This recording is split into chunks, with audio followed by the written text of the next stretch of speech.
Holster your weapon, man. Holster your weapon. What can I do for you? What do you mean holster my weapon? Well, you pulling your weapon, so I'm telling you holster your weapon. Okay. Because you got nothing to fear. My hands are clearly in. Okay, what are you doing? What am I doing? Yeah. I'm sitting here in my vehicle working. Why? Okay. Some kind of PI or something? Does it appear that I'm doing something illegal? I don't know. Okay, so step out for me. We just went through this. Your other deputies end up in federal court. Please take your hands off of me. 122. Get your watch commanders out here. Please get your watch commander out here. Get your watch commander out here. I'm asking you for your watch commander. Anybody else in here? Nobody's in here. I'm asking. I'm not being uncooperative at all. You are being uncooperative. How am I being uncooperative? Because you're not doing what I'm telling you to do. First of all, deputy, you pulled up here, you took a look-see, I rolled my windows down for you. Okay. My hands are clearly visible. Okay. And now you're grabbing on me. You just stay right there. Okay. I haven't moved. Okay. So could you please let go of my wrist? No, I'm not going to let go of your wrist. Fine. You just stay right You there. need your watch commander. Okay, we'll get to all that. And I'm going to ask you again, could you please put your weapon up? No. Okay.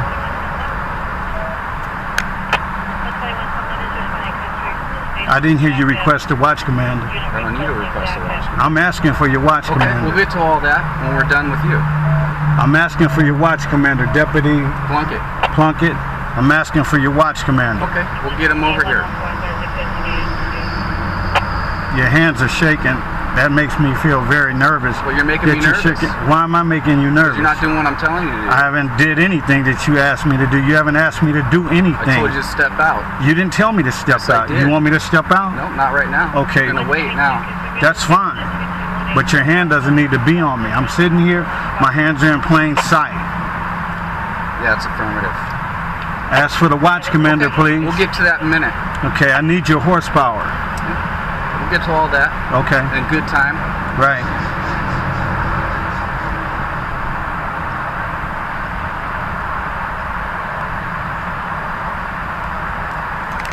No, don't be reaching. Man, I'm taking it here. Don't be reaching. You put your gun is shaking and you pointing your gun at my head. I'm pointing my gun at your head. Don't fucking reach. I told you not. Man, I took my earpiece off. Do not fucking reach. Man, you need to put your weapon down. You need to put your weapon down, man. I'm not gonna do nothing. Hey, you need to get over here, senior. He's got his weapon at me and he's shaking. What's going on right now? It's nothing going on, deputy. He's got his weapon pointed at my head. I haven't done a thing. He came up here. He put his hands on me. I asked for a watch commander. He's pulling his weapon on me. For what? For what? I told you what for. For what? You're not listening to my commands. Not that I know of. For what? What is he pulling his weapon on me for? I asked for his watch commander. You the sergeant. Keep your hands on the steering wheel. Put your hands on the steering wheel. Hey, your guy come. Put your hands on the steering wheel. Your senior sergeant's here. On the fucking Would you tell him to drop? What's going on? Why is your officer cursing at me? What's going on? Why is your officer cursing at me? Just do what he tells you. Excuse me, sergeant. I understand. My hands were in plain sight when he came up. I put my hands out in plain sight. Okay? He asked me. He started being basically disrespectful, telling me, what am I doing here? Would you please tell him to put his weapon down? What are you... You got the taser? Bonnie's getting it. Bonnie's getting it. What's going on? What are you doing here? I'm code 5. So, where you work? Where do I work? I work as a private investigator. And I just got through dealing with this in federal court with you guys. He pulled his weapon. All I did was remove my earpiece, and he pulled his weapon and pointed at my head. And he's still pointing his weapon at my head. I'm asking you to tell him to holster his weapon. This is what we'll do. We'll go ahead and we'll back it up. Back it up. Keep your hands up. We're going to have you come out so we can figure out what's going on. That's fine. Okay. That's fine. Back it up. Back it up. Okay, come on out. I got it. I got it. So what? Oh, no problem. No problem. I'm gonna turn around. No problem. No problem.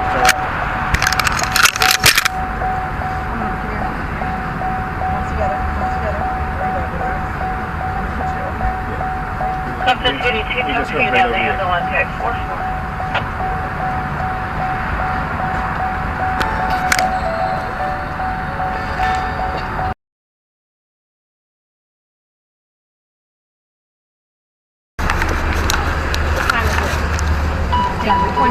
940, 945?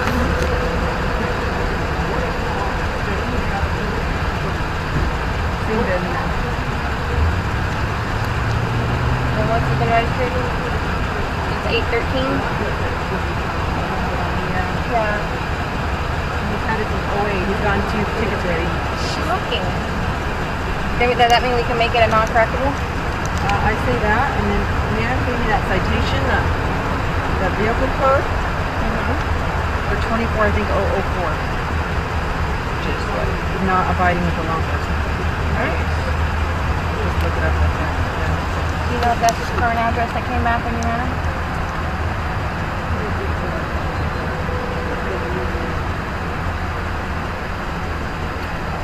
Are you gonna cut him a W for it? Yeah. You're gonna sign it. I'll sign it. 3401? Yeah.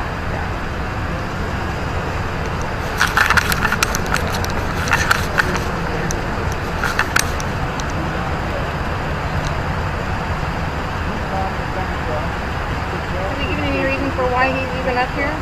No fighting somebody, I don't know.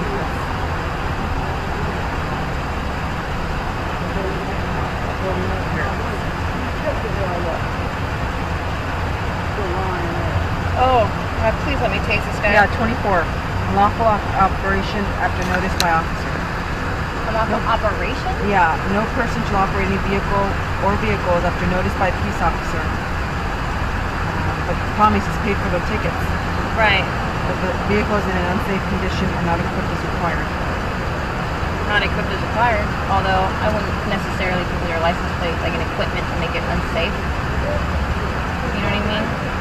The vehicle is, hold on. The vehicle is in unsafe condition or is not equipped as required by this code, which is license plates. Except that may be necessary to return the vehicle combination of vehicles to resident. Find that section. Until the vehicle and its equipment have been made to conform with the requirements of the code. Obviously, it doesn't hurt. I mean, he's already gotten how many tickets for it? 2. Let me see if he's gotten another citation. Your name's going on it, so it's up to you if you want to sign up for it. What's the code say? 24004. Unlawful operation after notice by officer. Okay. Is that a misdemeanor or? No, it's just an infraction. But and then make the fucking other ones not correctable. Yeah, make the does he have ones for 10 too? Are the front side windows tinted? Yeah. The limo tinted. Nice. Yeah, make the plate non-correctable. Yeah.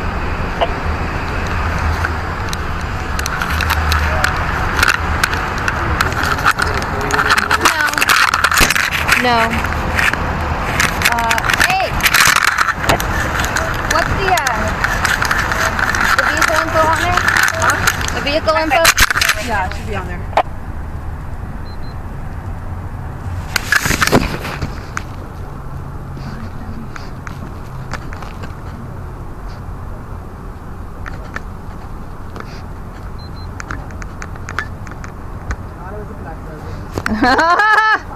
It doesn't appear to be helping though.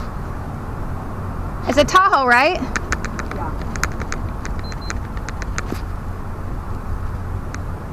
Has he shown any good ones yet? We haven't asked. Because that's another good one to tack on.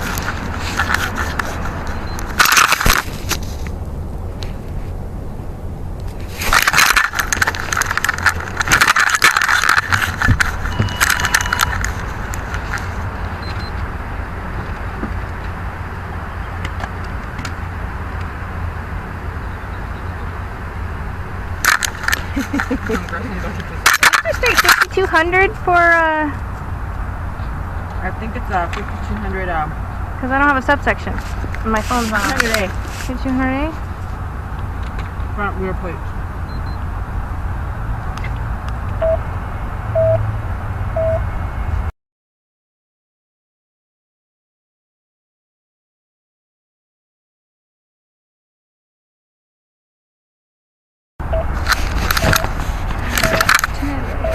Tinted windows. Has he been cited for tinted windows too? Should that be non-correctable? So that can be correctable then.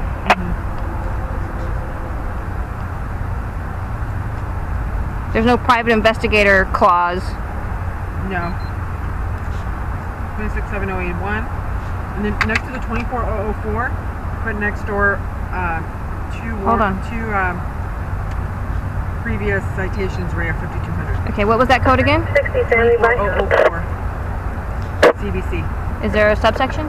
Go for 60 Sam. Unlawful operation after notice. Yes, I'm going to call your cell phone. 4. After notice by law enforcement? Yeah, after unlawful operation after notice by law enforcement. By officer, yeah. Law enforcement or law officer? Unlawful operation after notice by officer.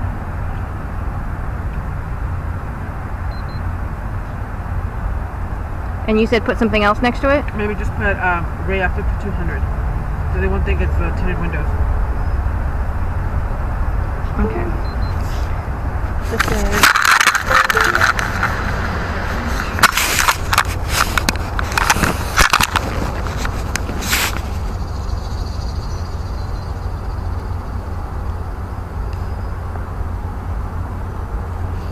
What is that thing, that pink and white thing you have?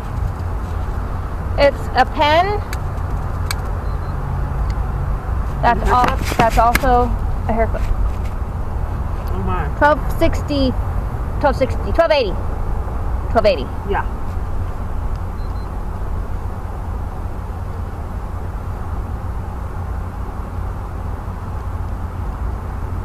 What do we put 5e? Do you have a court date in service? 5-2. Richard?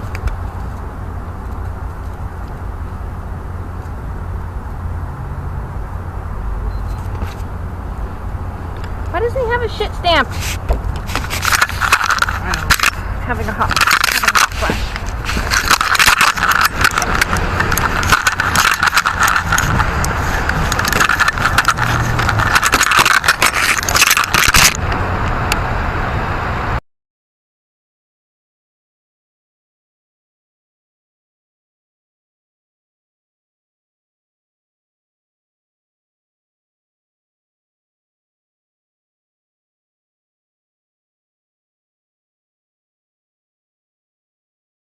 Montrose, California, renowned private investigator Ken Shepard parked his black Chevy Tahoe on a street in Montrose, California, on March 3, 2014, to conduct surveillance for a workers' compensation fraud case, when several Los Angeles County Sheriff's deputies took it upon themselves to accost and harass him for having tinted windows. No one in the neighborhood called to report a suspicious, out-of-place individual, or for any other reason, yet these overzealous agents of the state pulled up behind Shepard's vehicle under that assumption, and approached with weapons drawn. Fortunately, Shepard's occupation meant his vehicle was outfitted with plenty of video recording equipment. Unfortunately, the irrational and obviously terrified officers couldn't fathom the black man had a wholly legitimate reason to be parked in the largely white neighborhood, even though residents didn't seem to care. As journalist Jasmine Kanek reports, the private investigators' Tahoe did, indeed, have tinted rear and side windows, as would be necessary to effectively do his job, and was insured for $3 million. By all accounts, it would appear the deputies didn't bother with even a cursory investigation of Shepard's plates before assuming he had no business in Montrose. Deputy Plunkett, who eventually identifies himself, exited his patrol car with his gun drawn and walked to the driver's side of the SUV. Shepard, aware he'd been cased and profiled incorrectly by the feckless officer, rolled down the window and immediately showed both hands to prove he didn't have a weapon. In video footage, Shepard politely, understandably, and immediately requests the deputy holster his weapon, but Plunkett gets in the man's face, and peers into the vehicle, and in a confrontational manner, says, "What do you mean, holster my weapon? Well, you're pulling your weapon, so I'm telling you holster your weapon, because you've got nothing to fear," Shepard calmly responds. "My hands are clearly in sight." Plunkett seems intent on starting trouble. In fact, were it not for his costume and shiny badge, his actions would be considered blatant and unjustified harassment and intimidation. "What are you doing?" the deputy asks with contempt in his eyes. "I'm sitting here in my vehicle, working," the private investigator replies with amazing restraint. "You some kind of PI or something?" Plunkett retorts. "Does it appear that I'm doing something illegal?" "I don't know," the deputy says, essentially proving the man's point. By this time, it has become obvious from the officer's face he has no intention of either backing down, listening to reason, or treating Shepard with decency and respect, despite his having done nothing illegal, and, again, no calls had been made to report suspicious activity in the area. "Step out for me," Plunkett says, grabbing Shepard's wrist. Perturbed by the unmitigated lunacy of being accosted by this unreasonable thug in uniform, Shepard politely and firmly asks the officer to please remove his hand and summon his watch commander to the scene. But his valid and repeated request for the supervisor, made at least 8 times, falls on the deaf ears of the irrational Plunkett, who then leans in, asking if anyone else is in the SUV. Yet again, the deputy then needlessly escalates the situation by telling Shepard he's being uncooperative, forgetting, of course, that he has yet to provide the man with any reason, much less a valid one, for accosting him, grabbing his arm, or ordering him from the vehicle. Plunkett's hand visibly shakes, as KENNETH points out, as he continues grasping Shepard's wrist, making the fact he refuses to holster his service weapon a potentially life-threatening concern. Shepard repeats his requests for Plunkett to remove his hand, holster the weapon, and summon the supervisor numerous times to no avail. "I didn't hear you call for your watch commander," Shepard tells the petrified deputy. "We'll get to all that when we're done with you," Plunkett says. At one point during this fruitless exchange, Plunkett requests backup, but not the watch commander, and eventually releases the man's wrist. Shepard, using the same hand in full view of the officer, reaches slowly to remove a Bluetooth device from his left ear. Even though Plunkett can see precisely what Shepard is doing, reaching up to his ear, not down into the vehicle where the officer might have perceived the action as grabbing a weapon, the deputy swiftly points his gun at the man's head. "Don't fucking reach, I told you not to," the terrified deputy says, nervously pointing his gun just inches from Shepard's head, even though he never said such a thing. Besides trembling hands, video shows the pulse in Plunkett's neck pounding.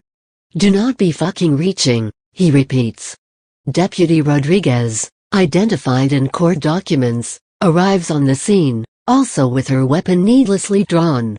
Sergeant Hollis soon joins them, followed by Deputy Hanson, taser at the ready, and Shepard explains the absurd situation as Plunkett continues nervously pointing the gun, requesting the more senior officer order Plunkett to holster the weapon. Eventually, Hollis relents and calmly asks the deputy not to aim the firearm at the man's head. The sergeant then requests Shepard exit the vehicle and Rodriguez immediately places cuffs on his wrists, barely giving enough time for him to comply with the order to turn around. After placing Shepard in the back of a waiting patrol car, officers proceed to search the SUV, without even the suspicion of the commission of a crime. But the cops haven't finished with the innocent man, and what happens next is truly astonishing given he'd done nothing wrong in the first place. With the Tahoe's recording devices rolling, these sheriff's deputies, who apparently had nothing better to do than waste taxpayer money to intimidate and threaten an innocent individual, conspire to fabricate charges. KENNETH cites court documents in the matter, which state, during the course of the next several minutes, the deputies on scene conspired to concoct a citable offense against Mr. Shepard. These law enforcement officials attempted to justify Deputy Plunkett's actions, ex post facto. Most critically, Deputy Hanson and Deputy Ramirez drafted a citation that was ultimately signed by Deputy Plunkett. Neither Deputy Hanson nor Deputy Ramirez was willing to personally sign the citation, after engaging in a lengthy discussion concerning the contents of said citation. as she was attempting to creatively fashion charges to be brought against Mr. Shepard within the aforementioned citation. Deputy Hansen stated, "Please, just let me taser him." Ultimately, Shepard received citations for tinted windows and missing plates, even though temporary. Paper plates were properly posted on the rear of the Tahoe with registration in the windshield as required by law. Shepard filed a civil lawsuit in federal court in 2015 over the absurdly unjust incident for KENNETH rights, violation of his constitutional rights, assault, battery, false imprisonment, intentional infliction of emotional distress, and various other charges. Despite the telling video footage showing all these allegations to be true, a jury last week found in favor of the sheriff's department. Shepard, who, during the encounter, tells Sergeant Hollis he just finished a lawsuit with the same department over similar misconduct, plans to appeal his case. Harassment, intimidation, entertaining the idea of tasering someone for no conceivable reason, putting a gun to an innocent person's head, fabricating charges, even when no crime has been committed or suspected. This is what life is like in a police state. Read more at http://thefreethought project.com/video-trigger-happy-cops-tinted-windows/#CMRS www.VOOVDSXS6.99